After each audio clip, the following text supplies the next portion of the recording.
3 ways to spiritual growth. Big karma tasks are often not nice things, but the challenges of life. And that's exactly where you have to look. What do you find difficult in life? What about partnerships? Do you tend to sacrifice yourself? Did your parents teach you love or not? Such questions lead to your karma if you answer them. If despite the analysis you have no idea what your karma can be, astrology should help you. With a personal horoscope you can have a special karmic analysis made. These give you clues about your issues in this life. Basically, a karmic aspect often includes things like guilt, lack of love, punishment, rejection, or a strict upbringing. Parents, upbringing, and one's own childhood usually play a major role. But karmic debts from a previous life can also come into play. Thoughts, decisions, feelings, and reflections. First of all, this process starts with your own thoughts. What do I think?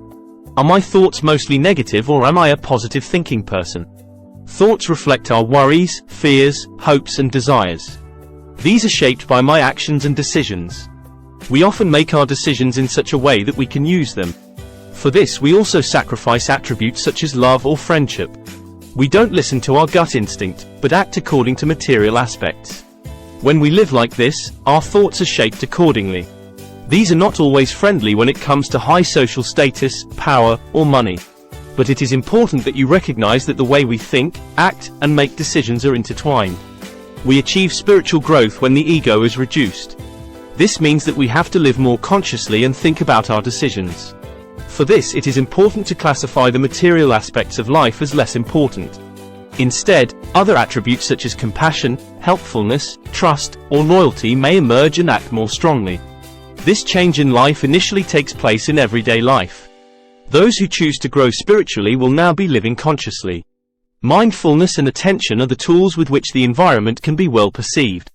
Then we also recognize whether the neighbor needs help or how the partner is mentally. These insights lead to the fact that we change our actions and decisions. In this way we can reflect and re-evaluate events. The resolution for the future to concern with it differently from now on is also part of the considerations. These are personal attributes that have been newly generated. These can be: to be helpful when someone is in need. Review the actions and ask if they were correct. Be mindful and considerate in life and with yourself. It is important that we do not banish the ego, but accept it as part of us. The healthy balance between emotional needs and the ego is the optimal setting. Because the ego is not always bad, it also protects us from not giving up on ourselves. It ensures that we think of ourselves and represent our wishes and needs. This is just as important as helpfulness or compassion for other people. Only when the ego gets too big is it recommended to regulate it. Forgive and accept. The experiences of childhood are irreversible, and thus not the emotional hurts that you have experienced. But you can reconcile with your life and maybe with the actions of your parents. If they have denied you needed love, treated you unfairly, or rejected you, it would be necessary to forgive. With this you take away your inner resentment and reach another level in your spiritual growth. This also applies to everyone else who played a role in your life and hurt you emotionally or physically. When you accept that you have had these experiences, you become free inside.